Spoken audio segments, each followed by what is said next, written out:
Now, today we're going to go through the methodology used by many active assailants to carry out their deadly attacks called the violent attack cycle. Let's dive in. Now, the violent attack cycle starts with the manifestation of an idea long before they walk into your house of worship. They're thinking about what it is they might do. They start to get that mindset. Is it mental illness? Is it an ideology? Depends on case by case, but they will manifest the idea as to what they want to do. The next thing they're going to do is they're going to mark their target. This person, this location is the target of my hurt and my pain. But they're going to come to that location, conduct surveillance against us. They're going to go away and plan their attack. They're going to practice their plan. They're going to rehearse. There's always an element of rehearsal, and they're going to carry out their deadly plan. So let's dive into each one of these one by one. Now, the idea, the manifestation in 2016, Kyle Odom, who had a master's degree, was considering a PhD, had profound mental illness, and he saw Pastor Tim Remington from the Altar Church give a prayer at the presidential campaign, I believe it was for Ted Cruz in 2016.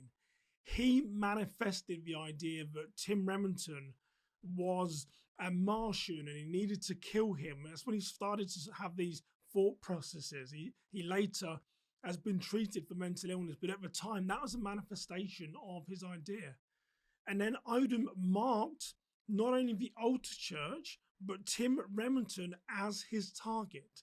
He went from the manifestation to this is what I'm going to do. I need to kill that person because he's a Martian and he's the cause of my hurt and my pain. Manifestation, marking. Now, next is surveillance. And this is something that we do see at our house of worship. This is one of our intervention points. This is one of our disruption points. To conduct surveillance against us, this person needs to come to our house of worship. Now, you might be saying, Simon, well, what do some of those behaviors look like? Well, it's things like asking unusual questions. Where does your pastor live? What time do I get here? How many cameras do you have? How many people on your church safety team? And you might have a dry smile to say and say, Simon, well, those are obvious. But here's what I would say to that is the violent attack cycle. What I'm going to take you through, these are real life cases that form this cycle, if you like, that these criminals go through. They will ask these unusual questions. Do you think they're unusual at the time? Maybe not. In hindsight, they definitely seem unusual, but keep an open mind as to style of questions someone's asking. At the surveillance stage, we see people taking pictures or recording of locations, holding their phone like they might be recording. Again, could that be innocent? Could you be in a historic downtown church with fine architecture or really great statues and things for people to look at? Yes, you could, but these behaviors are also commonly associated with a violent attack cycle at surveillance. What is their intent behind taking those pictures? Now, at the surveillance stage, you'll also see maybe people lingering around at your location for an extended period of time, constantly walking in and out of your church or consistently visiting your church over a series of days. Can again be people visiting, but there are also behaviors found in the violent attack cycle. And then you might see people making notes or drawing of your building, attempting to conceal their identity, wearing disguises or avoiding cameras. Are these natural behaviors, or again, are these people consistent with the violent attack cycle conducting surveillance against us?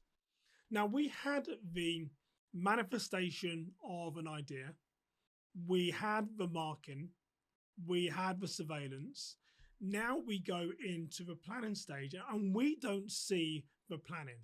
If we take the Charleston mass murderer, Dylann Roof, killed 9 people during a weeknight Bible study in 2015. We don't see his planning, but he went away, he didn't own a firearm, he went and planned and got a firearm. If we take a more recent incident at the Presbyterian Covenant School in Nashville, Tennessee, where a female walked in and killed 6 people, we understand that she had purchased her firearm only 3 weeks before that deadly attack. We don't see that planning, but these assailants go away and they meticulously plan what it is that they're going to do. Now, the next stage we do see, which is the rehearsal. This again is one of our intervention points, our disruption points, our opportunity to detect that motivated offender and disrupt their plans. So what do these behaviors look like?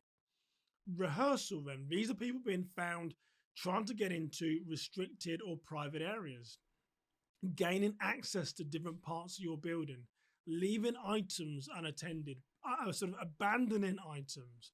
They could be leaving items in a way that there's deceit involved. So these are behaviors associated with rehearsal. They help us understand the person could be coming with harmful intentions if they're trying to hide items, they're trying to leave packages unattended, to work out how do you respond, what does your team do. There's an element of rehearsal to these cases.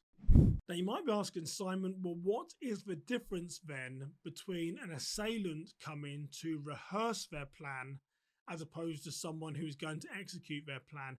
And there is no difference, only the outcome. The outcome is the bang. The outcome is right to the bang. The outcome is an adverse event happening in our church. So there is no difference between the rehearsal and execution other than the outcome. So let's recap the violence attack cycle. So it starts with the manifestation of their idea, and it moves to the marking. This person, this location is the cause of my hurt and my pain. This is where my attack is going to take place.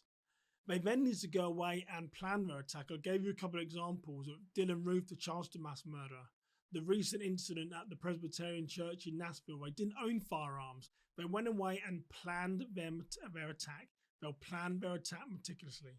Then they come back and they'll carry out a form of rehearsal against us. We went through some of those behaviors, and then they'll carry out their plan at the execution stage.